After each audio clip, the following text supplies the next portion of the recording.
Hello friends, welcome to karmatech. In this video, I'm going to tell you 5 hidden MacBook features which you should know. Now before getting into the video, if you are new to the channel, please don't forget to subscribe. Let's start. So starting off with the first feature, that is you can easily change folder icon, but for that you need to download some of the icons from internet first, and once you download it, tap that folder for which you want to change the icon. Once you select the folder, press Command plus I on your keyboard and it will open info page. Now go to icons folder, select the icon which you want and simply drag it to info page and leave it, and within few seconds you can change the folder icon. Now if you don't want to keep the changes, you can simply press Command plus Z to go back to the default icon. Now let me tell you some additional changes you can do to your folder related to background. Now if you want to change the background in folder, just simply go to that particular folder, select this particular icon and select show view options. Now you get a pop-up screen like this. Now under background you get default color picture option. If you select color, you get an option to choose a color whichever you want. So you can just simply tap on the color option and you can choose the color, or else you can select this color picker over here and relate it to your background or whichever wallpaper you have set. Again you can choose the color and it will change the background color for that particular folder. Now if you don't want color, if you want to add image, you have that option as well. Just simply select picture option and drag whichever image you want over here, and the background will be changed to that selected image.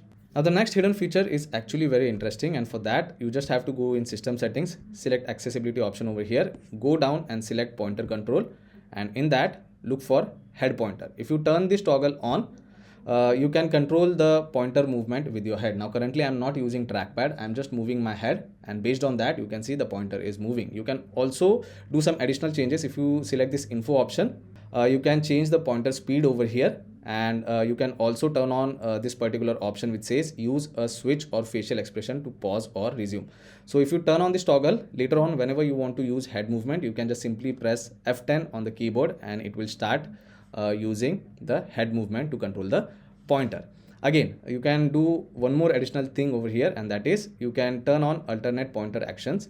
Once you turn it on, and if you tap on this info option, you can add additional actions over here. So if I tap on plus icon, select facial expression over here, tap on next, and for left click you can choose facial expression. You can keep it smile, you can choose open mouth or eye blink, whichever option you want, and based on that you can either select any particular thing or you can assign an action for left click and right click as well, and you can control the pointer completely with your head movement and facial expression. So this is again an interesting feature but hidden one, so I guess you know it now.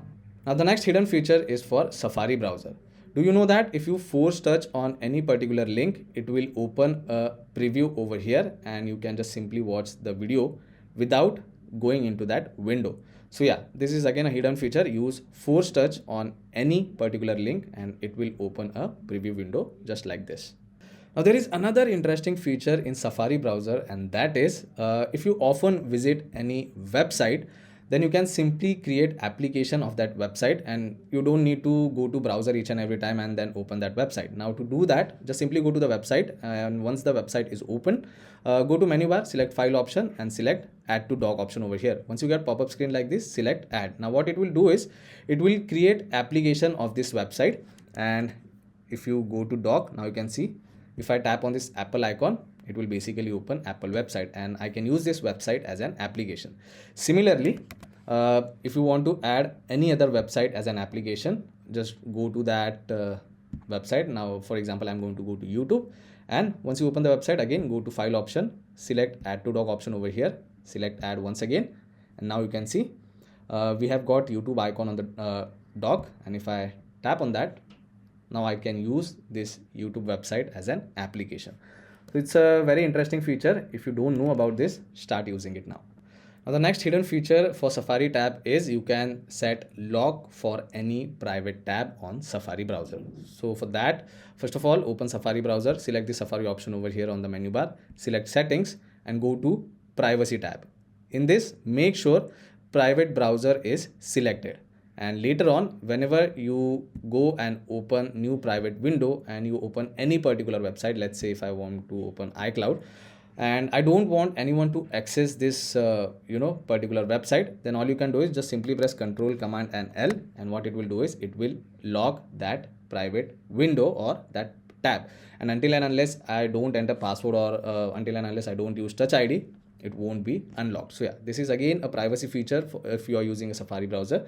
So you didn't know about this feature earlier, now you know it. So yeah, these are some interesting hidden features of Mac which you should know, and there are much more hidden features. If you want a video on that, do let me know in comment section below. If you find this video informative, don't forget to subscribe. I'll see you all in the next one. Thank you.